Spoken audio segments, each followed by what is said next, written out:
안녕하세요. 네, 반갑습니다. 네, 좀 반갑습니다. 자주 보는 것 같아요? 저는 좀 더 자주 보고 싶은데. 아, 그래요? 네. 저희 여기까지 한계예요. 제가 요즘 그 극장에서 영화 보는 것보다 집에서 영화 보는 게 더 많아요. 네, 네. IPTV도 있고 넷플릭스를 진짜 많이 보거든요. 그렇죠. 저희가 넷플릭스 영화를 몇 번 다루면서 그런 말씀 드렸었는데, 오히려 감독들이 이제 사람들이 영화를 보는 환경 자체를 상상을 다르게 하기 시작한 것 같아요. 극장에서 영화를 보는 게 아니라 집에서 최적의 환경에서 자기가 정말 좋아하는 환경 속에서 작은 화면으로라도 재밌게 영화를 관람할 수 있게 영화를 만들기 시작한 것 같고, 그런 면에서 넷플릭스가 중요한 역할을 하고 있다는 생각이 들더라고요. 그 넷플릭스 같은 스트리밍 서비스가 이제 본격적으로 대두가 되면서 아마 영화라는 거에 대한 개념도 좀 많이 바뀌지 않을까라고 생각이 들어요. 넷플릭스 가입하셨죠? 네, 뭐 당연히 네. 어쩔 수 없이. 네, 저도 4K용으로 가입돼 있는데, 왠지 넷플릭스는 영화를 한 달에 한 3편 정도는 봐줘야지 본전이 빠지는 것 같은 그렇죠. 느낌이 네, 있기 때문에 네, 네. 어제도 한 편 보고 왔습니다. 아, 네. 오늘 다룰 영화여서 보고 온 거이기도 한데요.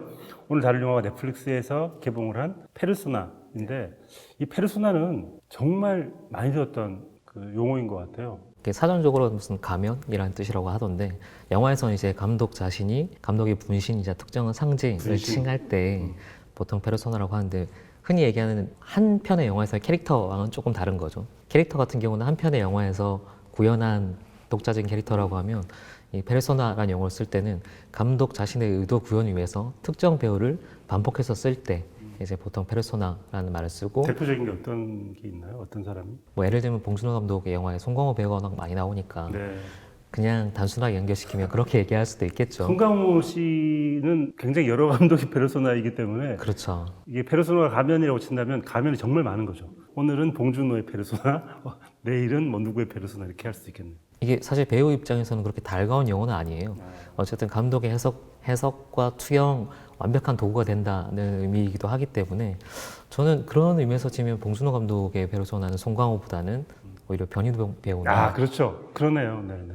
그분의 영화에서만 그 색을 낼 수 있는 배우가 아마 그러니까 봉준호 감독의 그 이상한 뉘앙스를 제일 잘 표현하는 배우가 누군가 생각해보면 변희봉 씨인 것 같네, 진짜. 그래서 이게 좀 생각을 해보면 이게 영화가 누구의 것인가 라는 질문으로 이어지기도 하거든요. 제작자 이것 아닌가요? 우리 모두의 것이죠. 우리 모두 이것이라고? 우리 건 아닌 것 같아. 보통 영화가 감독, 작가 이런 얘기를 많이 하니까 가끔씩 잊어버릴 때가 있는데, 영화는 순수하게 공동 창작이거든요. 누군가의 창작물이 될 수가 없어요. 근데 이제 감독의 창작물로 하고 싶기 때문에 여러 가지 용어들을 쓰고, 페르소나라는 말도 이제 그런 일환으로 나온 거고, 이제 근데 이제 그 말을 쓸 때는 과연 배우가 감독의 손발일까? 아니면 오히려 감독의 영감을 주는 또 다른 존재일까? 아니면 공동 창작자일까? 뭐 이런 질문들을 할 수 있는 용어인 것 같아요. 근데 로베르 브레송이 배우론 같은 걸 꽤 많이 얘기를 했는데, 배우에게 요구하는 것이 뭐냐면 그들 내면에 누가 있는지 그들 스스로가 애단하지 않는 것이라고 하거든요. 보이는 것 대신에 존재하기라는 말을 쓰는데 약간 철학적인 개념이긴 하지만 그게 감독과 배우의 관계가 아닌가 싶기도 해요. 액팅이 아니라 비잉해야 되는 거군요. 그렇죠. 그러니까 존재함 자체로 그 캐릭터를 표현을 해야 되는 거기 때문에 어쩌면 굉장히 고도의 작업이라는 생각이 들기도 해요. 자기를 다 비워내고 새로운 사람으로 존재한다는 건 여러 명의 존재로 산다는 거고, 그렇기 때문에 배우들이 어떤 작품 끝나고 나면 좀 약간 시달리잖아요. 계속 그 후유증 같은 게 있어가지고, 그나마 존재했기 때문에 그 존재를 빠져나오기가 쉽지 않은 이유인 것 같기도 하네요. 그래서 누구의 것이라기보다는 공동의 작업이라고 하는 편이 더 맞을 것 같고, 하지만 제작자는 이런 의견을 비웃을 것 같습니다. 야, 내 거지. 내가 돈 다 냈는데, 내 거지라고 생각할 수도 있고, 감독은 야, 내가 다 했어. 이렇게 할 수도 있고, 배우는 야, 내가 연기 안 했으면 니들 돈이 많아도 못해라고 할 수도 있고, 각자의 것이라고 생각할 수도 있지 않을까요? 그 생각을 할 수 있게 해주는 게 영화의 묘미인 것 같아요. 그래서 페르소나라는 그 제목 자체가 그거에 대한 되게 도발적인 질문일 수도 있겠다라는 생각이 들었습니다. 네, 최근에 이 페르소나 검색하면 일단 방탄소년단이 나오는데, 방탄소년단 가사를 보면 이 앨범 제목이 Map of the Soul이고 영혼의 지도이고 페르소나가 부제처럼 붙어 있는데, 평생 내가 누군지를 알고 싶어 했다라는 이야기가 나와요. 그러니까 우리가 영화에서는 페르소나가 그런 용도로 쓰이겠지만, 내가 누구인지 말할 수 있는 자가 누구인가라고 물어보는 주제가 어쩌면 페르소나라는 이 단어에 갇혀 있는 것 같거든요. 네, 내 안의 나를 찾아 나가는 과정, 그 작업을 감독과 함께하는 그게 이제 페르소나의 의미가 아닌가 싶기도 합니다. 네, 아까 제작자 말씀을 제가 드렸지만 이 페르소나를 제작하신 분이 윤종신 씨예요. 그래서 저는 굉장히 용의지도하다. 굉장히 영리한 제작자이죠. 이 영화 전체가 브래드 피트가 플랜 B가 있다면 이분은 플랜 T입니다. 왜냐하면 T? 테니스의 T. 아, 네. 모든 이미지가 테니스와 상관이 있어요. 심지어 로고 시작할 때 보면 마치 코트를 보여주는 것처럼 보여주면서 테니스공 두 개가 맞물려 있는 것 같은 그런 로고가 나 테니스와 상관 있는 사람이야 얘기를 하는 것 같고 이 영화 곳곳에 테니스와 관계된 이미지들이 있습니다. 가끔 작가님이랑 얘기하면 놀라워요. 어떻게 이런 포인트를 잡아서 이렇게 그걸 얘기할 수 있으신지. 현실과 픽션이 구분이 안 되는 거지. 윤종신 씨가 제작자인데 막 관여했다는 생각을 혼자 망상을 품기도 하고 그렇습니다. 저는. 근데 그게 감독의 의도를 읽어나가는 뭐 방식이기도 하고 이번 프로젝트가 정말 재밌었던 거는 보통 이게 옴니버스 단편이잖아요. 네. 근데 보통 이런 옴니버스는 주제 혹은 뭐 감독 중심으로 기획이 되는데 어쨌든 이번엔 배우 중심으로 짜인 프로젝트란 말이죠. 이런 프로젝트가 있었나요? 적어도 국내에선 처음인 것 같아요. 배우를 중심으로 이렇게 내세울 수 있을 만한 그 사실 기획을 재밌다고 생각을 해도 이렇게 딱 맞춰서 할 수 있는 경우는 별로 많지는 않거든요. 이거는 넷플릭스 그리고 뭐 아이유라는 배우, 아이유라는 사실 배우라고 하기보다는 하나의 어떤 아이콘 그리고 이 윤종신 씨의 굉장히 영리한 기획 그 합작물이 아닌가 싶기도 하고 아이유 씨가 인터뷰할 때 이제 이 영화에 대해서 그런 말을 했더라고요. 내가 이런 모습을 보여주고 싶다라기보다는 나를 이런 식으로 봤구나라는 거에 대해서 흥미가 더하는 프로젝트였다라고 하는데 그게 되게 정확한 것 같아요. 사실 우리가 모두가 잘 알고 있다고 생각하지만 또 잘 모르는 게 스타잖아요. 아이유란 배우 혹은 사람, 아이콘, 스타를 각각의 감독들이 어떤 시각으로 접근해서 어떤 걸 이끌어냈는지 그걸 보는 것만으로도 사실 꽤 재밌는 프로젝트죠. 한편으로는 이게 약간 프리즘 영화 같기도 한 것 같아요. 감독들이 아이유라는 프리즘을 가지고 어떤 빛을, 어떤 파장을 쐈을 때 어떤 식으로 굴절되는지를 보는 게 좀 이 영화의 재미일 텐데 제가 보기에 네 편 중에 어떤 것들은 심하게 굴절시킨 영화도 있고 어떤 것들은 프리즘보다는 자기 빛에 더 관심이 있는 것 같아 보이는 사람도 있고 다양한 방식으로 네, 네, 프리즘을 네, 이용하는 네, 것 네. 같더라고요. 옴니버스 단편의 가장 재밌는 묘미가 뭐냐면 제각각이에요. 그냥 들쭉날쭉이고 불균질하죠. 그래서 보는 재미, 종합 선물 세트를 보는 것 같은 보는 재미가 있는데 심지어 그 배우도 프로젝트가 결정되고 나서 시나리오를 차례로 봤단 말이죠. 그러니까 시나리오를 고른 게 아니에요. 그래서 실제로 이 제작 과정에서 대본 보고도 약간 배우의 의사를 많이 반영해서 좀 이렇게 협업을 많이 했다고 하더라고요. 그래서 베테랑 배우도 사실 되게 쉽지 않은 촬영이고 이게 배우로서는 이렇게 짧은 시간에 몰입해서 뭔가를 표현해내는 거 이것도 굉장히 도전적인 프로젝트인데 뭐 그런 주변의 우려나 프로젝트 자체의 어려움에 비하면 저는 생각보다 꽤 준수한 결과가 나왔다라는 느낌이 들었어요. 장편보다 단편이 가지고 있는 매력이 있는데 제가 보기에는 이번 프로젝트에서 각각의 감독들이 단편 영화라는 그 방식을, 형식을 어떤 식으로 이해하고 있는가 그리고 나는 단편을 통해서 뭘 하고 싶은가 그게 극명하게 잘 보여주는 좀 차이인 것 같기도 하더라고요. 제가 작가님께 꼭 오늘 여쭤보고 싶었던 것 중에 하나인데 장편 소설과 단편 소설의 가장 차이? 차이요? 오늘 시간 많아요? 한 2시간 얘기해야 되는데 네. 한번 강의를 듣고 가겠습니다. 그러면 지금부터 이제 2시간을 한 1분으로 요약을 하자면 제가 옛날에 그런 말 한 적이 있어요. 장편은 인간이 겪는 사건에 대한 이야기고 단편은 사건을 겪은 인간의 이야기다. 명언이야. 자기가 감탄하면 안 되죠. 내가 말했지만 명언이야. 근데 이게 이제 제가 생각하는 단편의 생각이고 아마 다 다를 거예요. 단편을 어떻게 생각하는지는. 근데 확실히 다른 건 장편은 사건이 중심이라고 한다면 단편은 사건 아닌 다른 곳에 주안점을 두는 다른 방식으로 만드는 게 맞는 것 같고 예를 들면 이 영화에서 이경미 감독은 묘사나 이미지 집중을 한 것 같고요. 임필성 감독은 표현에 중심을 둔 것 같고 그런 식으로 각각이 단편을 생각하는 게 약간씩 다른 것 같아서 저는 되게 재밌는 포인트이고 장편 소설과 단편 소설의 그 차이만큼이나 굉장히 영화라는 매체를 생각해 볼 수 있는 그런 차이가 보이더라고요. 흔히 단편 영화에 대해서 갖고 있는 편견 중에 하나가 그냥 장편의 축약본 혹은 그냥 상영 시간이 짧은 영화 뭐 이렇게 생각하기도 감독들이 하거든요. 이제 초반에 약간 실험적으로 만들어 보는 작품들 그런 그렇죠. 식으로 생각을 네, 하더라고요. 네. 네.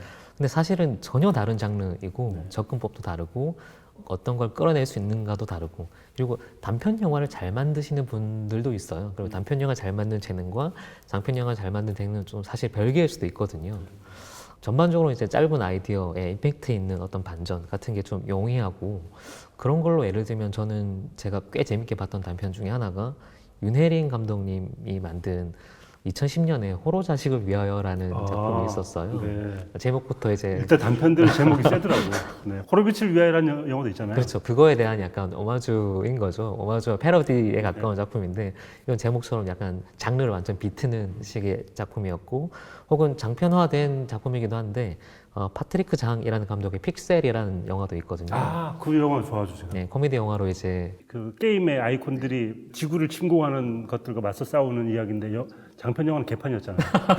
단편 너무 재밌었는데. 그게 장편과 단편의 어떤 질의 차이 그걸 정말 보여줄 수 있는 팩맨 나오고만. 그렇죠 너무 사례였는데 재밌었는데. 픽셀이란 단편 자체는 8비트 세계가 이제 실제 리얼리티를 침공했을 때 벌어지는 일들을 단순한 아이디어를 정말 잘 만든 거고 또 한편으로는 단편이 갖고 있는 매력 중에 하나는 특정 정서를 구체화하기가 되게 좋아요. 아까 말씀하신 것처럼 그냥 느낌만 살리는 그게 단편에서는 되게 훨씬 더 임팩트 있게 갈 수 있고 그렇죠. 뭐 외로움, 쓸쓸함, 그렇죠. 기쁨, 뭐 박탈감 이런 것들을 짧게 그냥 표현할 수 있으니까. 상영 시간 내내 꽉 채울 수 있는 말 그대로 감정을 물질로 하기 되게 좋은 장르거든요 단편이. 뭐 예를 들면 이번에도 영화 만드셨는데 김종환 감독님의 폴라로이드 작동법. 사실 한국 단편 영화 중에 전설로 떠도는 극찬을 받는 작품들이 몇 편 있는데 이게 그 중에 하나예요. 늘 꼽히는 잘 만든 왠지 단편. 영화 안 봤는데 본 것 같아. 폴라로이드 작품법에 대한 영화죠. 그렇죠. 예.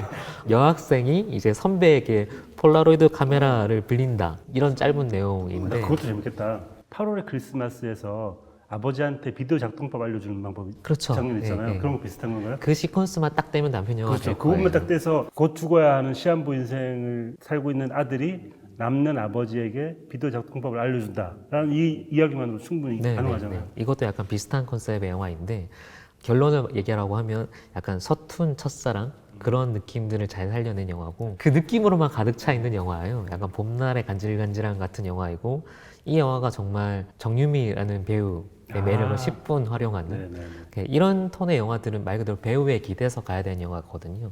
그래서 정유미 배우가 갖고 있는 좀 솔직하고 맑은 느낌 그리고 서툴지만 귀여운 느낌 그런 것들 최대한으로 살려내고 있는 영화인데 그 김종환 감독님이 또 이번에는 아이유라는 배우의 어떤 특정 속성을 잡아서 비슷한 느낌으로 만들시기도 했죠. 그리고 우리가 흔히 아이유라는 그 가수 혹은 배우를 가지고 있는 이미지 같은 것들이 있는데 그 이미지를 그대로 차용하는 경우도 있고 그 이미지를 완전 배반해서 만드는 경우도 있는 것 같아요. 거기에서 감독이 어떤 영화를 만들 때 세계관 같은 것도 좀 들여다볼 수 있는 것 같고 굉장히 재밌는 장르인 것 같습니다. 그래서 저는 이번에 영화 볼 때도 그렇지만 이런 프로젝트 같은 경우는 감독님들 인터뷰도 꽤 재밌거든요. 그래서 인터뷰를 좀 찾아보니까 각각 감독들이 아이유를 어떤 식으로 보고 싶었는지 약간 힌트가 되는 말들도 있더라고요. 예를 들면 이경미 감독 같은 경우는 내 영화에서 여성들이 마음껏 뛰어놀았으면 요 멘트가 아마 이번 영화에서 구현하고 싶었던 아이유의 모습이 아닌가 싶기도 하고 두 분이서 마음껏 뛰어노시잖아요. 네. 일종의 상징이나 심벌로서의 아이유를 좀 부각시키고 싶었던 것 같고요. 임필성 감독님은 워낙 또 말씀 재밌게 하시니까 근데 그런 좀 너스레도 잘 떠시잖아요. 그래서 그 중에 물속에서도 내면 연기를 하는 배우다라는 그 얘기를 확증하기 위해서 아이유를 물에 들어가겠군요. 그럴 수도 있죠. 정권 감독 같은 경우는 어쨌든 아이유가 갖고 있는 원래 이미지를 조금 벗겨주고 싶다라는 게 있었다고 하고 그래서 체육복 입은 모습을 딱 볼 때 이거다 싶었다라고 하더라고요. 그게 이제 아이유에게 어떤 모습을 이끌어내고 싶었는지 뭐 약간 자연인 이지은을 더 끌어내고 싶었던 것 같고 김종환 감독 같은 경우는 나의 아저씨에서 있었던 좀 어둡고 무거운 정서를 갖고 가되 조금 가볍게 해볼 수 있지 않을까. 이게 이제 김종환 감독님 목표셨다고 하더라고요. 네.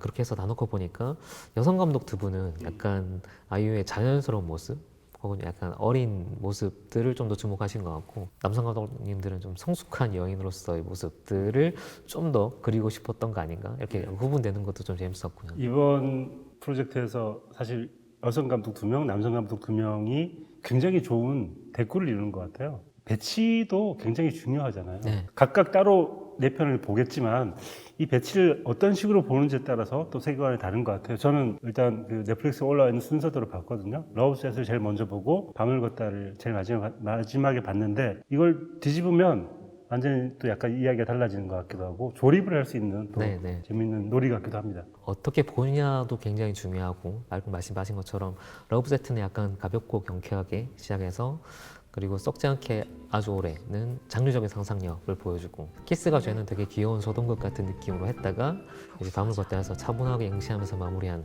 사실 이게 약간 정석에 가까운 세팅이거든요. 근데 또 한편으로는 촬영 순서가 어떻게 돼 있는지도 좀 재밌었어요. 실제로 보니까 밤을 걷다를 제일 먼저 찍었고 그랬을 것 같아요. 왜냐하면 나의 아저씨가 제일 최근작이기 때문에 그 정서를 그대로 가지고 오려면 그걸 찍는 게 제일 좋았겠죠. 밤을 걷다를 찍을 때 이제 다른 감독님들이 현장에 와서 기웃기웃하면서 실제로 그때 전체 시나리오가 나온 상태는 아니었기 때문에 두 번째로 찍은 게 이제 썩지 않게 아주 오래 임필성 감독님 이 영화를 찍으시고 세 번째가 키스가 죄를 찍고 제일 마지막에 찍은 게 러브세트더라고요. 네. 러브세트에서 뭔가 자유로워 보이는 게 아마도 다 했다 이제. 요것만 하면 집에 가서 놀 수 있다라는 마음 같은 게 그 발랄함이 묻어나는 것 같기도 하네요. 러브세트에서 다 쏟아낸다는 느낌? 아 이게 진짜 마지막이야라는 느낌. 네. 그럼 한편 저희가 좀 자세하게 영화를 들여다보면서 또 얘기를 나눠보겠습니다. 일단 뭐 상영 순서대로 한번 가는 게 좋을 것 같고요. 첫 번째 작품이 러브세트인데 제목부터 일단 너무 발랄하고 테니스 좀 아시나요? 저는 테니스를 게임으로만 쳐봐갖고 게임. 규칙은 다 압니다. 그 러브가 뭔지도 아시겠네요. 네. 네, 근데 저 러브가 너무 재밌는 것 같아요. 러브라는 게 사랑을 뜻하는 단어이기도 하지만 점수를 한 점도 얻지 못하는 걸 러브라고 하잖아요. 근데 여기서 베두나와 아이유의 대결이 펼쳐지는데 베두나 씨가 러브 게임을 합니다. 6대 0으로 이겨요. 결국에는 진 거는 아이유인데 사랑을 획득한 건 누군가? 아이유다. 이런 식의 약간 뉘앙스가 갖게 돼서 러브 세트라는 게 되게 재미있는 뉘앙스를 가지고 있는 것 같습니다. 이게 말씀하신 것처럼 완전 압도적인 게임이잖아요.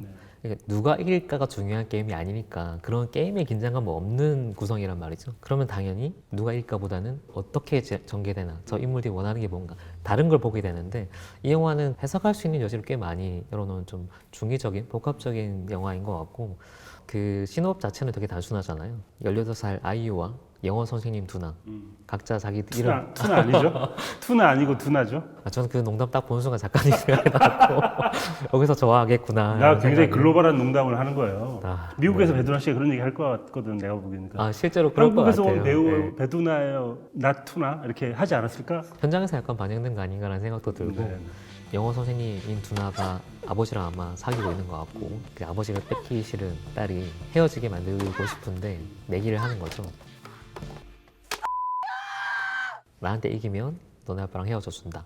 근데 이게 표면적인 시나리오인 거고 그 밑에 약간 깔려 있는 거는 이 선생님에 대한 동경도 함께 가는 것 같아요. 아이유가 베두나를 약간 동경하고 있는 것 같은, 질투하고 있는 것 같기도 하고 동경하고 있는 것 같기도 한 이중적인 마음 같은 게 있죠. 우리가 말로는 이렇게 딱 구분이 가능한데 질투, 동경 이게 선망, 감정적으로는 뭐 여러 가지가 이렇게 또. 구분이 될까? 다 섞여 있는 되게 복잡미묘한 상태. 어쩌면 자기 감정을 제대로 알지 못하는 나이의 소녀는 그게 질투인지 동경인지 원망인지 불안인지 알 수 없을 것 같은. 그래서 그걸 딱 자르지 않고 그냥 그 복합적인 되게 복잡미묘한 상황들을 그림으로만 이미지 사운드로만 그대로 보여줘요. 그래서 그런 측면에서 저는 이 영화가 굉장히 이경미 감독스럽다. 뭔가 복잡미묘한 감정을 선명한 방식으로 그려내는데 그때 그려내는 게 단어로 정리되는 게 아니고 좋게 얘기하면 에너지, 생동감, 뭐가 저기 있어 라는 느낌을 확실히 주거든요. 그래서 움직이는 이미지랑 사운드의 충돌만을 통해서 뭔가 저기 뭐가 있는 것 같은데 그게 뭘까에 대해서 관객에게서 각자에게 말을 거는 식의 영화를 만드시는 분이라서 정말 이경미 감독스러운 영화가 나온 것 같아요. 저 러브세트 계속 얘기하시는데 러브세트 영화를 생각해야 되잖아요. 자꾸 침이 돌아요. 자두가 자꾸 떠올라가지고 제가 복숭아 알러지가 있는데 자두를 너무 좋아하는데 이 영화에서 자두 먹는 장면이 너무 잘 나와 있어가지고 아마도 하정우 씨보다 더 맛있게 먹방을 하셔가지고 보는 내내 자두가 먹고 싶더라고요. 그게 어떻게 보면 이경미 감독의 의도이기도 할 것 같고 유행 감독 영화를 묘사할 때 딱 적절한 감상이라고 저는 생각을 해요. 그 영화 스토리를 생각하고 있는데 자동 반사적으로 그 자두가 생각나는 그런 식으로 뭐 감각적인 이미지들 연결시키는데 되게 탁월한 감독님이거든요. 네, 그러니까 저는 딱 떠오르는 게 네트, 라켓, 그리고 치마, 자두, 하얀색, 빨간색 이런 식의 단어들이 이미지로 떠올라요. 그리고 감각 같은 것들이 어쩌면 이 전체 영화에서 도입부를 러브세트가 너무 잘 해낸 것 같은 게 그런 감각적인 아이유의 모습 같은 것들을 시각적으로, 청각적으로, 감각적으로 묘사했다는 게 전 되게 뛰어난 그런 접근인 것 같더라고요. 이 영화에 아마 부제를 붙이면 선을 넘다 정도가 아닐까 싶은데 그게 다 금기의 의미에서 선을 넘다는 것도 있고 말 그대로 물리적으로도 선을 여러 번 넘잖아요. 이 영화에서의 네트, 그 그물의 이미지가 좀 중의적으로 사용되는 것 같은데 한번 아빠한테 갈 때 이제 이 아이유가 네트를 넘어가요. 이게 뭐 아빠에 대한 소유욕일 수도 있고 아니면 성적인 부분의 어떤 표현일 수도 있는데 어쨌든 금기를 넘는다는 걸 그냥 직접적으로 보여주는 거죠. 그리고 뭔가 점수 날 때, 두나 쪽에 점수가 날 때마다 아빠가 늘 아웃이라고 해요. 그게 안 돼라고 이렇게 그어주는 것 같고 되게 그런 직접적인 코드로 보여주는 것도 하나 있고 또 하나 이게 성인 여성에 대한 동경이라고 하면 아이유를 잡을 때는 늘 네트 뒤편에 이렇게 넘어져 있는 뭔가 이렇게 그물에 갇혀 있는 물고기 마냥 그런 식으로 잡아주거든요. 그게 아마 성인 여성에 대한 동경과 좌절을 또 직접적인 이미지로 상징화한 거 아닌가라는 생각이 들었어요. 근데 이 러브셋에서 제일 카메라 워크에서 주목할 만한 게 당연히 클로즈업인 것 같고요. 여러 번 클로즈업을 하는데 일단 배우를 클로즈업 하기도 하고 먹는 모습 그리고 제품들을 클로즈업 하기도 하더라고요. 어쩌면 제작자의 마인드 같은 것들이 뉴발란스를 떡 하는데 야 이건 정말 협찬이구나. 그런 적나라함 같은 게 어쩌면 이 영화의 매력이기도 한 것 같습니다. 그런 센스일 수도 있고 자두 계속 얘기하셔서 자두를 넣는 그 클로즈업과 교차 편집도 굉장히 어떻게 보면 감각적이에요. 예를 들면 서브 임팩트를 딱 넣고 자두 깨물어 먹는 모습 넣어주고 그 교차 편집과 함께 사이에는 고함 소리죠. 네. 네, 거의 신음소리에 가까운 고함 소리가 계속 들어가고 그리고 피 흘리는 다리가 나오고 슬로우 모션으로 그 모습들을 잡아 나가고 이런 게 1년에 연결되면 흐르는 땀, 뭐 피, 자두의 가즙 이런 걸 그냥 교차로 딱 보여주면 방탄소년단이네. 피땀 눈물. 역시 창의력이 피땀 눈물 자두.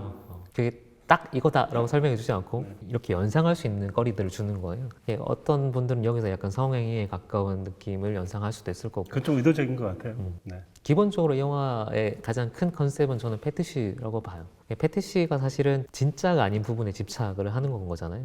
예를 들면 아빠에게 업히는 아이유를 볼 때 뭐 질질 끌려가는 그 모습 보여줄 때 다리만 이렇게 잡아준다든지 특정 시점 신체를 클로즈업 한다든지 이게 비대칭 사운드라고 하는데 되게 비현실적인 사운드를 크게 엄청나게 여기서는 이제 주로 신음소리를 들려준다든지 근데 한편으로 생각해 보면 영화라는 매체 자체가 사실에 패티시죠? 대한 패티시거든요. 그거를 그냥 그대로 보여주는 것 같고 흔히 패티시라고 하면 약간 고정관념이 있어서 패티시는 나빠, 정상이 아니야, 뭐 고쳐야 돼, 뭐 이렇게 생각할 수도 있는데 이 영화는 그게 왜 나빠? 라고 좀 도발적으로 묻고 있는 거 아닌가라는 생각도 들었어요. 그래서 저는 사실 이 영화 보면서 들었던 생각 동성애로 읽고 싶어 하는 분도 있을 것 같고 저도 충분히 그렇게 읽을 수 있는 부분이 있을 것 같아요. 아이유와 두나의 댄스 게임 자체가 일종의 성행위를 연상시키기도 하고 뭐 신음소리나 땀이나 클로즈업, 피나는 무릎 이런 것들이 다 약간 그런 상징으로 읽을 수 있는 여지가 충분한 것 같고요. 근데 이게 결국은 성장 혹은 그 동경의 대상 성적인 어떻게 보면 동경으로 출발했다가 대등한 관계로 딱 바뀌는 순간이 있거든요. 개인적으로는 신음소리를 잡아내는 방식이 되게 재밌었는데 처음에는 누가 봐도 약간 고함 소리 아니고 신음소리 가깝게 들리다가 두 사람의 게임이 이어질수록 이게 노골적으로 들리는 신음소리가 점점 보통의 호흡 소리로 바뀌어요. 좀 중립적으로 이제 그리기 시작해요. 익숙해서 그런 게 아니고 그럴 수도 있죠. 근데 만약에 익숙해도 그렇다고 해도 그런 효과가 있다고 저는 생각을 하고 그게 한편으로는 뭐 성적인 동경에서 출발했다가 대등한 관계로 넘어가는 그거를 보여주는 장면, 보여주는 장치라고 보고 그래서 저는 이 영화에서 만약에 핵심 이미지를 하나 꼽으라고 하면 자두도 중요하긴 하지만 왜 되게 힘들고 억울하고 분하고 해서 눈물이랑 땀이랑 다 범벅이 된 섞여 있는 아이유 얼굴을 슬로우 모션으로 잡아준다. 이게 핵심인 것 같아요. 그 상태의 어떤 되게 불안한 뭐가 뭔지 잘 모르겠는 그 심경을 그대로 이제 그 이미지 얼굴로 보여주는 거고 엔딩에서 이제 결국은 사실 게임이 안 되는 거잖아요. 네. 게임 안 되는 경기 거의 막바지에 마지막에 이제 애원하죠. 결혼 안 하면 안 돼요라고. 근데 그렇게 했을 때 대화한 대답이 하기로 했잖아인데 하기로 했잖아 주어가 없어요. 이게 제가 들을 때는 네 남자친구랑 나한테 지금 결혼하기로 했잖아라고 대답을 한 것 같고 아이고 아니 그게 아니고 아빠랑 결혼 안 돼 이거잖아요. 그때 이제 테니스송을 건네주면서 클로즈업을 하는데 이것도 사실 좀 노골적이긴 하지만 네. 선을 넘어서 주는 도움이잖아요. 그래서 그 다음에 이제 난 안 해라는 답을 해주는 어떻게 보면 도움을 주는 여성 혹은 나에게 뭔가 이렇게 건네주는 여성 그 둘 사이의 그 연대가 사실 진짜 보여주고 싶은 거 아닌가라는 생각을 했어요. 네, 이따가 제가 어떤 작품들을 원픽으로 꼽으시는지 여쭤봐야 될 것 같아요. 네, 그래서 네. 약간 차이가 나지 않을까라는 생각이 들기도 해서 엄니버스 영화는 그거 고르는 그 것도 재미죠. 또 재미죠. 네. 넌 뭐가 제일 재밌었어? 난 그게 제일 재밌었어. 그리고 평가를 좀 하는. 최악이 뭐야? 뭐 이런 거. 네, 이따가 해보겠습니다. 네, 알겠습니다. 두 번째 영화가 이제 임필성 감독의 썩지 않게 아주 오래인데 임필성 감독이 약간 무서운 거, 기괴한 거 이런 거 잘하시잖아요. 확실히 장점이 있는 것 같습니다. 그렇죠. 흔히 얘기하는 스케일과 장르적인 상상력이 도드라지는 감독님이고 이번에도 단편 영화에도 불구하고 유일하게 수중 촬영과 CG까지 네. 사실 단편 치고 꽤 규모 있고 품이 많이 드는 길이도 상당히 긴 대작을 만드셨죠. 네. 이번 영화도 장르로 치면 굳이 장르를 가르자면 뭐 그로테스크 판타지 호러 거기에 연애담 뭐 이런 멜로죠? 것들 멜로가 섞여 들어가 있는 호러 것 멜로? 같고 뭐 호러 그런- 멜로에 네. 가깝겠죠. 네. 네. 그래서 실제로 이 제목 자체도 아이유 사집의 잼잼이라는 노래에서 그 가사를 따왔다고 하고 거기서 좀 발전시킨 이야기라고 합니다. 네.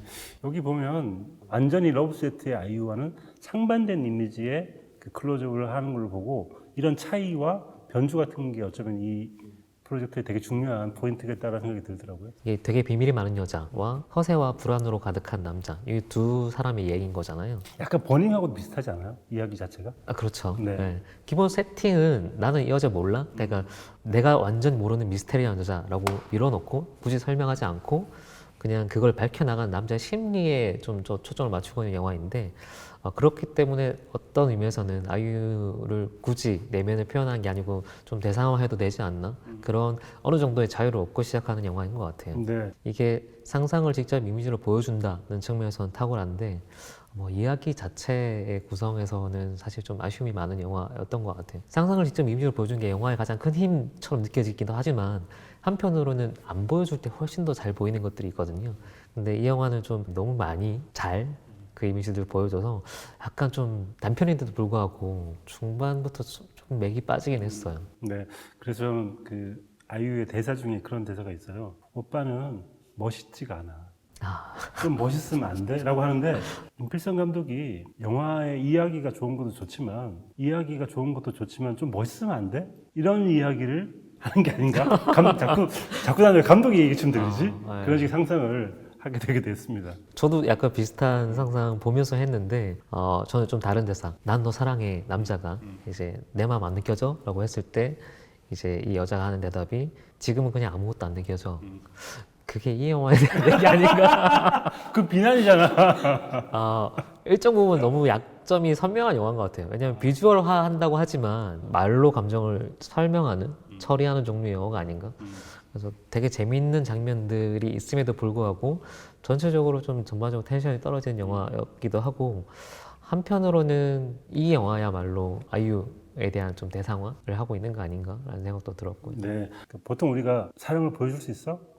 꺼내봐라고 하잖아요. 그러면 당연히 못 꺼내는데 꺼내준다.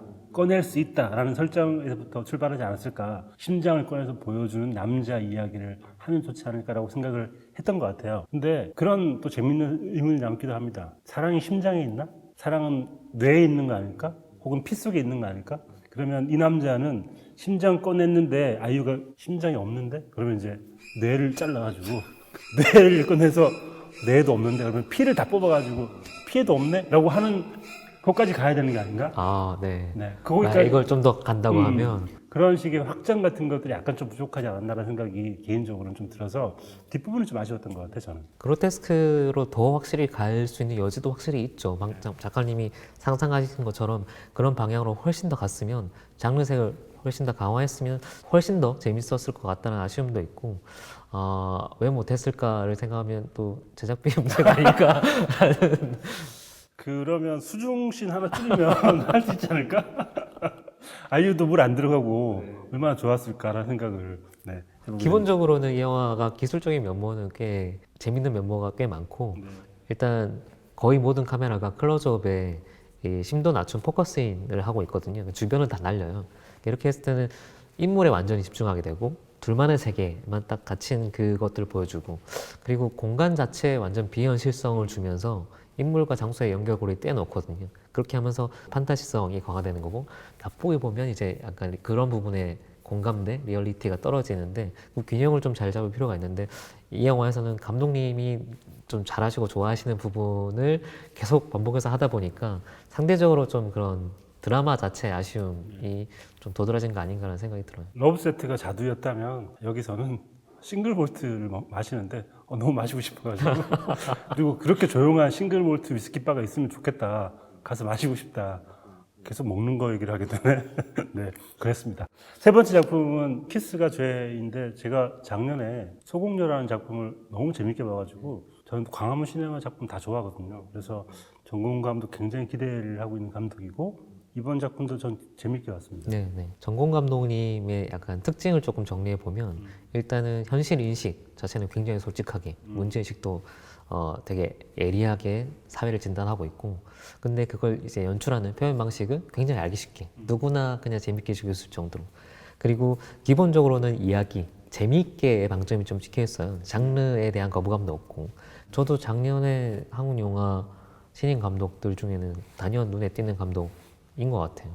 말씀하신 그 특징 같은 것들이 어쩌면 광화문 시네마라고 우리가 부르는 집단 그분들이 만들어내는 영화 자체가 청년들의 현실 인식을 바탕으로 하되 장르적인 이야기를 가지고 와서 가볍게 알기 쉽게 하지만 자기만의 방식으로 풀어낸다라는 게 어쩌면 그런 공통점이 있는 것 같더라고요. 정호 감독님 인터뷰 한 것 중에 꽤 재밌는 멘트들이 희망 같은 건 없어도 돼. 뭐 되게 치열하게 살아줄 테다.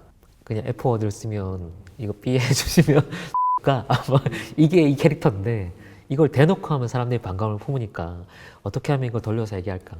그런 적절함을 찾아 나가는 게 사실 정고은 감독님의 연출 스타일인 거죠.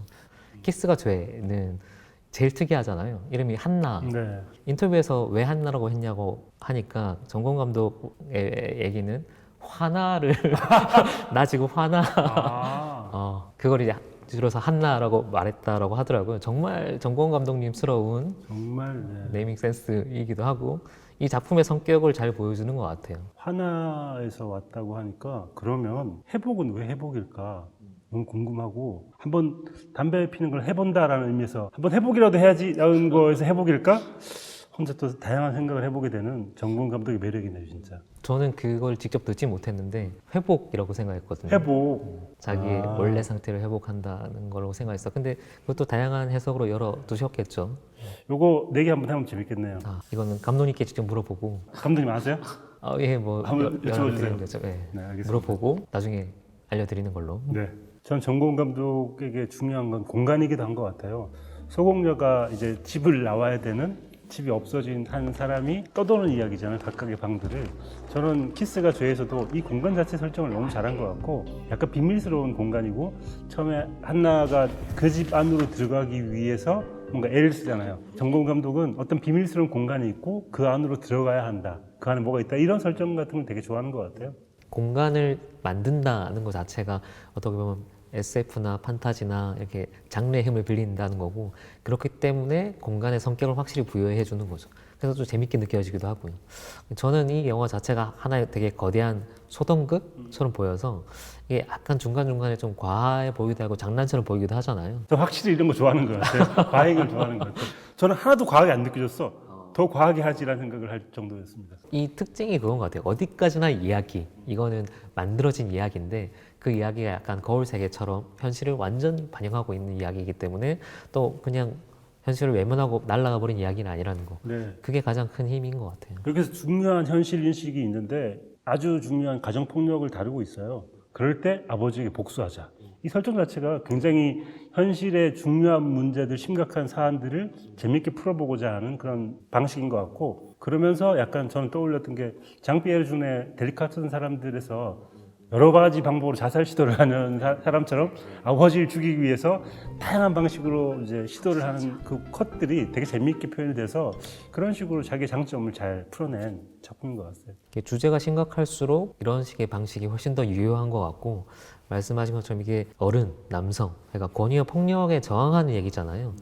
사실 영화 제목도 되게 중의적인데 키스가 죄면 그 키스남을 잡아야 되는 건데 아버지를 복수하는 거니까 사실 뒤에 생략된 말이 있는 거예요. 키스는 죄가 아니야. 키스가 죄라고 생각하는 아버지가 문제야. 그렇죠. 네. 네. 죄가 아니다가 생략되는 것 같고, 그러니까 이런 일탈도 죄가 아니야를 얘기하고 싶어 하는 것 같아요. 영화 자체는. 그래서 갇혀 사는 이 단짝 친구 회복이라고 나오죠. 네, 이걸 이름 너무 좋아. 그리고 심지어 배우 이름 봤는데 배우 이름도 멋있어. 네, 심달기 배우. 네. 심달기 배우가 연기한 회복. 저는 이 영화에 부제를 붙이면 이 영화 부제가 아니고 약간 심달기의 발견.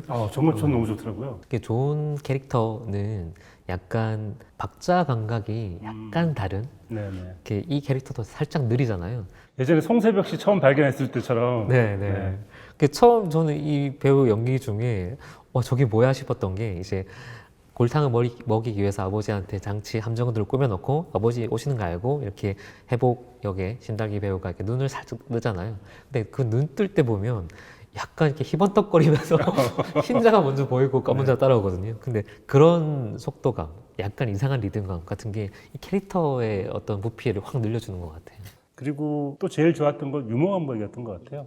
아이유가 마음껏 자기 유머 감각을 발휘할 수 있는 대사, 표정 같은 것들을 주었기 때문에 제일 재밌게 찍지 않았을까라는 생각이 들기도 하더라고요. 사실 내 편 중에 제일 웃기잖아요. 네. 굳이 또 장르를 맞붙이자면 코미디에 가까운 장르인 거고 웃긴 장면들이 되게 많아요. 사실 처음 시작할 때부터 이 닭을 먼저 보여주고 누가 주인공인지 보여주는 거죠. 네. 네, 닭을 보여주고 카메라 풀백을 하고 나서 되게 촌스러운 빨간 자막 크레딧이 딱 뜨잖아요.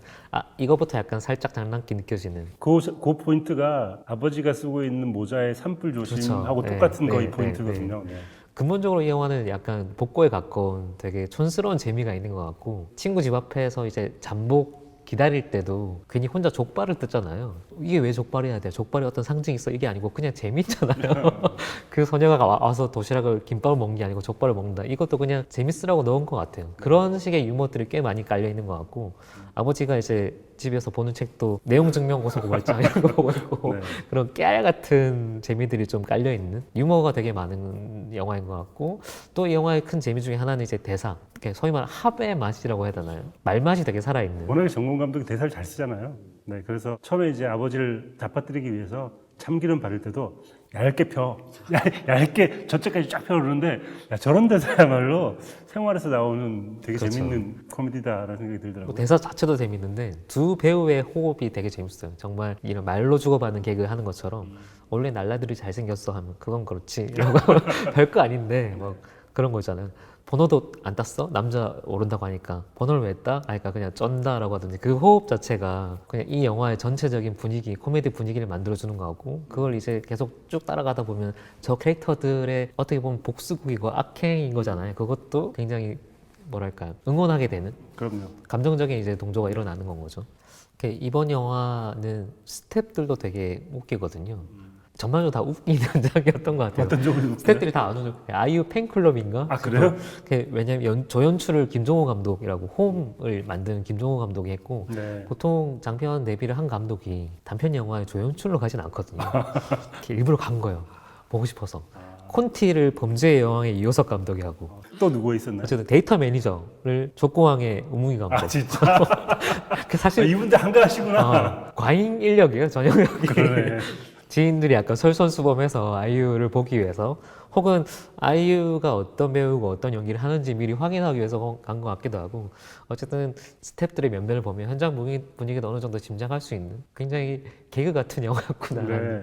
광화문 시네마가 제일 잘하는 거가 또 기존의 어떤 배우들의 이미지를 완전히 바꿔서 표현하기도 하잖아요. 범죄의 여왕에서 박지영 배우를 쓰는 방식이라든지 그런 식으로 아이유 씨를 나중에 한번 같이 작업을 해도 되게 재밌겠다. 언젠가 이 감독들이 다 한번 시도해 보지 않을까? 그리고 이렇게 연결되면 왜냐면 또 강함 시네마 감독님들이 다 각각의 개성이 있잖아요. 네. 이렇게 연결되면 또 다른 얼굴을 뽑아낼 수 있겠다라는 기대도 되는 영화였습니다. 네. 네 번째 마지막 작품이 김종관 감독의 밤을 걷다인데 제가 이분 작품 최악의 하루를 재밌게 봤거든요. 평소에 좋아하셨습니까? 네, 아까 제가 잠깐 언급했던 폴라로이드 작동법 같은 경우는 아마 이번 우리 방송 나가면 폴라로이드 작동법이 1등 될 것 같아요. 영화 학도들은 거의 다 본 작품일 그래요? 거예요. 네. 워낙에 유명하기도 하고 이 영화는 저는 개인적으로는 앞에 세 편과 비교하기는 조금 부당한 오, 왜냐면 김종관 감독님 자체가 단편 영화를 찍는다고 하면 약간 급이 다른 경험치가 달라요. 예, 단편 영화계의 거장. 단장. 네. 그렇죠. 네. 예, 예. 폴라로이드 작품도 있고 최근에는 이제 더 테이블 같은 경우는 배우 중심으로 하는 옴니버스. 그렇게 약간 옴니버스이긴 예. 하니까. 그래서 사실 이런 식의 짧은 호흡의 영화들에 대한 경험치 자체가 다른 분들보다 훨씬 더 많으셔서 특정 이미지를 중심으로 감성을 짧은 화면에 담아낸다. 이런 재주는 정말 탁월하시거든요. 네. 그래서 여기서도 어떻게 하면 제가 돋보일 줄 아는 거죠. 난 흑백. 달칼라니까 난 흑백. 네, 이렇게 네. 이제 선정을 하시는 거죠. 단편 영화에서 흑백, 롱테이크, 롱쇼트는 살짝 반칙이에요. 아, 그래요? 예, 정서를 어느 정도 먹고 들어가는 게 있기 때문에 그래서 아마 단편 영화를 많이 접해보지 않은 관객이시라면 이 작품이 가장 친숙하고 뭔가 선명하게 다가올 작품이고 제일 잘 만들었다, 편하다라는 느낌을 받을 수 있는 작품이 아닐까 싶습니다. 그리고 흑백을 그냥 아무렇지도 않게 썼으면 약간 반칙일 수 있는데 이 영화와 이야기는 너무 흑백이 잘 어울리기 때문에 어쩌면 제가 보기에는 반전을 까놓고 시작하는 식스센스 같은 이야기라는 생각이 들기도 해요. 네. 일단 등장하는 아이유 배우가 죽은 사람이다라는 설정을 굉장히 앞에 놓고 시작하기 때문에 반전은 아닌 것 같아요. 네. 바로 시작하죠. 네. 꿈속에서 죽은 연인과 대화하는 남자, 이게 전체 컨셉인데 정처 없이 약간 사라져가는 느낌? 그게 사실 진짜 보여주고 싶은 부분인 거고 그걸 위해서 이제 흑백, 롱테이크, 롱쇼트 그리고 인물의 약간 실루엣만 보여주는 이런 형식들을 쓰는 거죠.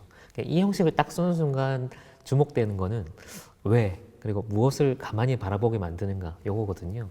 저는 이 영화를 보고 나서는 전체적인 큰 인상은 약간 밤 냄새, 여름밤의 냄새가 연상되는 영화였고 다 보고 나면 왠지 이렇게 맥주가 한잔 하고 싶어지는. 와인이 아니고 아, 3,900원짜리 와인이 맛있다고 얘기했는데 왜 맥주를 마시고 싶어요? 저는 와인을 안 좋아하기 때문에 각가의 취향으로 네. 약간 그 감성적이 되는 영화인 것 같아요. 그 감성을 최대한 부각시켜야 되는 영화이기 때문에 이야기상의 반전에 집착하지는 않는 거죠. 최악의 하루가 낮의 산책 같았다면 약간 밤을 걷다는 밤의 산책 같은 다른 버전 같기도 한데 후반부까지 다 보고 나면 저는 한편의 시 같다는 생각이 들고 후반부에 이야기하는 정처 없음에 대한 이야기도 그냥 시를 읽고 있다는 생각이 들기도 하더라고요. 이게 전형적으로 이제 대사를 통해서 길을 열고 소위 말하는 형상을 통해서 분위기를 이렇게 쌓아 올리는 영화인데 이게 전반적으로는 꿈이 깨면 사라질 안타까운 기억에 대한 얘기들을 하잖아요. 그래서 반복되는 모티브의 대사들을 계속 제시를 해요. 예를 들면 꿈도 죽음도 정처도 없네. 꿈도 죽음도 정처가 없네. 가는 데 없이 잊혀질 거야. 사실 이 영화가 전달하고 싶은 느낌은 이게 전부이고 정처 없음, 그렇죠. 정해진 장소 없음. 그리고 사라짐. 그게 꿈과 죽음과 이런 것들이 유사한 어떤 느낌을 갖고 있다. 이 정도의 컨셉만 가지고 그 다음부터는 이제 이미지들, 그걸 연상시킬 수 있는 어떤 여름밤의 이미지들, 아름다웠던 기억들 그런 것들을 무드를 계속 보여주는 거죠. 무드를 어떻게 형성하냐라고 하면 말 그대로 공간을 보여주는 거예요. 이 영화에서 가장 중요한 거는 공간의 형상화인 것 같아요. 내가 가봤던 곳 같은, 내 기억 속에 있는 것 같은 그런 모습들을 계속 보여주는 거죠. 어떤 측면에서는 이 영화는 아까 로베르 브레송을 잠깐 얘기했는데 로베르 브레송이 얘기한 시네마토그래프라는 개념, 영화에 가장 적합한 영화가 아닌가 싶어요. 로베르 브레송이 시네마토그래프에 대해서 어떻게 얘기했냐면 움직이는 이미지와 소리를 갖고 하는 글쓰기라고 했거든요. 작가님 얘기하신 것처럼 시죠. 일종의 시를 쓰는 건데 이런 연출 방식에서 가장 중요한 거는 뭔가 상상력을 재현하는 게 아니고 포착하는 거예요. 존재하는 거의 본성을 잡아내는 거. 그래서 공간을 어떻게 그려내는가, 공간의 기억을 어떻게 담아내는가가 가장 중요하고 공간을 만들어주는 거의 길잡이는 사실 보통 대부분 영화, 내러티브 영화들은 이야기인데 이 영화 같은 경우는 대사예요. 사진첩이라고 생각하셔도 크게 틀리지 않을 거예요. 이 핵심이 되는 대사들을 점 찍듯 찍어주고 그 대사와 연관된 이미지들을 계속 보여주는 거죠. 뭐 예를 들면 제일 마지막에 가는 데 없이 잊혀질 거야 이런 대사를 할 때는 그 두 사람의 투셔츠 뒤로 약간 누군가 바라본 누군가의 그림자를 잡아줘요. 네. 그리고 나서 마지막에 다시 공간 쇼트를 담아줘요. 이 사람들이 봤던 시선들, 거기 있는 뭐 와인잔이라든지 돌담길이라든지 그런 것들을 보여주는 게 훨씬 더 중요한 영화인 거죠. 그래서 사실 저는 이 영화에서 공간을 만들어주는 제일 아름다운 쇼트가 그 잎새에 있는 바람, 찍고 괴로워해야죠 그러면. 입체인은 바라도 난 괴로워. 그렇게 이야기로 연결되면 난 문학가라니까. 그 바람의 이미지가 바로 돌담길로 연결되고 거기에 발걸음 소리, 풀벌레 소리가 들어가고 그 다음에 이제 그림자가 이어지는 이 전체 그냥 공간 쇼트를 담아주는 거예요. 그래서 사실 이 여기 나오는 남자 주인공도 계속 난 이거 기억해야지 하고 중간에 하는 장면이 있잖아요. 하지만 그게 불가능하다 혹은 그럴 필요 없다라고 알려주죠. 지은이란 이름의 여자 주인공이 그걸 알려주고 그 제일 마지막에 이제 나레이션을 까는 게 우리는 여기 있는데 아무도 기억 못해. 다 사라지고 반뿐이네. 어떻게 보면 그 다 사라지고 반뿐인 상태를 담아내고 싶어하는 영화인 거고 그 느낌을 받아낼 수 있다면 사실 이야기는 크게 중요하지 않은 것 같아요. 네, 밤이 주인공이잖아요, 사실 이건. 그렇죠. 주인공들은 그냥 쓰일 뿐. 밤이 제일 먼저 등장해서 주인공 역할을 하다가 인간 2명, 한 명은 죽은 사람, 한 명은 꿈속에 있는 사람을 데리고 왔다가 다 내보내고 밤 혼자 남는 그런 영화라고 본다면 제목에 밤을 걷다라는 게 밤을 걷어낸다라는 밤을 걷어낸다라는 얘기로 보이기도 해요. 정말 작가는 저는 언어로 글을 쓴 사람이에요. 네. 영상이 아니고. 네. 저는 이 영화가 아쉬운 대목이 이지은이라는 아이유라는 배우를 새로운 프리즘으로 새로운 빛을 쏴서 좀 재밌게 할 수 있었을 텐데 그동안 자기 가지고 있던 색깔에다가 아이유를 편입시킨 것 같은 느낌 같은 게 있어요. 그래서 저는 페르소나 프로젝트가 아니고 에고 프로젝트를 나중에 할 때 그쪽으로 넣으시면 좋았을 텐데 페르소나보다는 에고에 좀 더 가까운 이야기의 어떤 형태여서 그 부분이 좀 아쉬웠던 것 같아요. 반면에 저는 내가 아이유라는 배우의 얼굴을 이렇게 가만히 오래 저런 무표정한 상태를 오래 지켜본 적이 있나 난 싶기도 했어요. 나는 5시간 동안 봤어요. 아이유 전문가로서 네. 이런 경험치 차이가 영화를 다르게 보게 하는 이유가 되기도 하는 것 같네요. 네. 네. 전체 이 4편에서 아이유 연기가 약간 또 다 톤이 다른데 어떻게 보셨어요? 뭐 영화마다의 목적이 다르니까 당연히 연기도 달라야 되는 거고 사실 되게 무리한 요구일 수도 있는데 굉장히 잘 소화했다라는 생각이 들었어요. 또 한편으로는 완전히 사실 대배우가 아니잖아요. 누구나 보고 압도할 수 있을 만큼의 강렬한 에너지 연기를 하진 않는단 말이죠. 네. 그래서 저는 4편 중에 가장 아쉬웠던 거는 이제 임필선 감독의 에피소드였는데 이게 미스테리한 비밀을 가지고 있는 매혹적인 여성이라는 설정이잖아요. 그러니까 그 설정은 알겠는데 아직은 아이유라는 캐릭터에 그게 잘 맞지 않는 것 같은 좀 자기 몸에 안 맞는 옷을 입고 있는 것 같은 요즘 유행이 약간 오버사이즈이기 때문에 취향을 탈 수 있습니다. 그런 것도. 네. 오히려 그게 되게 색다르다 매력적이다라고 다가올 수도 있겠지만 어쨌든 그 간극이 좀 보였어요. 그래서 완전히 역할에 몰입하기도 힘든 작가님은 4편 중에 어떤 연기가 제일 인상적이셨어요? 연기는 저는 뭐 4편 다 각각의 뭐 다면체인 이지은이라는 배우 아이유를 이렇게 훑어보고 돌아보고 뭐 돌려보고 이런 느낌이어가지고 이 모든 것들을 소화할 수 있는 역량도 대단하다는 생각이 들고요. 이렇게 다양한 면을 보여줄 수 있는 좀 특이한 아이콘이 아닌가 싶습니다. 마지막으로 저희가 이제 4편 중에 이게 각을 세우고 계속 얘기하다 보니까 좋은 것 같은 게 어떤 걸 좋아할지 기대가 되기도 하고 나와는 다르겠지라는 생각을 하면서 흥미롭게 원픽을 뽑을 수 있을 것 같습니다. 제일 좋아하는 건 뭔지 알 것 같아요. 지금 이 4개를 얘기한 것 중에 제일 공을 들여서 얘기했던 건 러브 세트가 아닐까. 네, 맞습니까? 네. 굳이 순서를 정하자면 저는 러브 세트가 가장 좋았던 것 같고 가장 안전하고 무난하고 잘 만든 걸로 치면 이 김종관 감독의 밤을 걷다였던 것 같아요. 네, 2위까지는 발표하는군요. 아, 공동 네. 3위. 나머지 공동 3위? 아니요. 아니에요? 순서를 정하면 우리가 이게 좀 야박하게 보일 수도 있겠지만 물론 다 좋다는 전제하에 4편의 작품을 어떤 순서대로 좋아하는지가 그 사람의 영화 취향, 그 사람의 또 뭐 세계관 같은 거기 때문에 순서를 매긴다는 게 꼭 나쁜 건 아닌 것 같습니다. 그리고 옴니버스 영화는 그걸 하라고 약간 어떻게 보면 만든 거기도 해서 3번째 작품은 저는 키스가 죄였던 것 같고 제일 아쉬운 거는 임필선 감독님의 영화가 조금 상대적으로 아쉬웠던 것 같아요. 네, 그렇군요. 저하고 다르군요, 역시.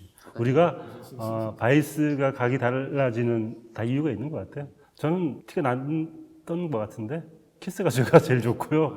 최근에 저를 이렇게 취향 저격한 감독은 전고은 감독이 전 최고인 것 같고 소공료도 너무 좋았고 키스가 죄도 연기, 장소의 설정, 마지막에 또 비밀스러운 하지만 또 약간 충격적일 수도 있는 마무리 이런 이야기들 보는데 너무 좋더라고요. 그래서 빨리 전고은 감독의 장편 또 그 영화를 보고 싶다는 생각이 들 만큼 좋았고요. 두 번째는 저는 이경미 감독의 러브세트가 시작할 때 약간 압도하는 측면이 있고 이미지로 영화를 보여주는 묘한 센스 같은 것들이 되게 좋았기 때문에 저도 이경미 감독님이 두 번째로 좋았던 작품입니다. 세 번째, 네 번째는 말씀하세요. 비슷해요. 세 번째는 공동 3위라고 해도 될 정도로 이 임필성 감독과 김동관 감독은 자기를 좀 보고 싶었던 게 아닌가라는 의심을 하게 될 정도로 뭐 남자가 TMI를 좀 한다든지 어떤 계절을 추억한다든지 그런 면에서 약간 좀 저는 이지은이라는 배우, 아이유라는 캐릭터를 보여주기엔 약간 약하지 않았나? 라는 생각이 들어가지고 그 두 편은 약간 비슷비슷하게 3등이고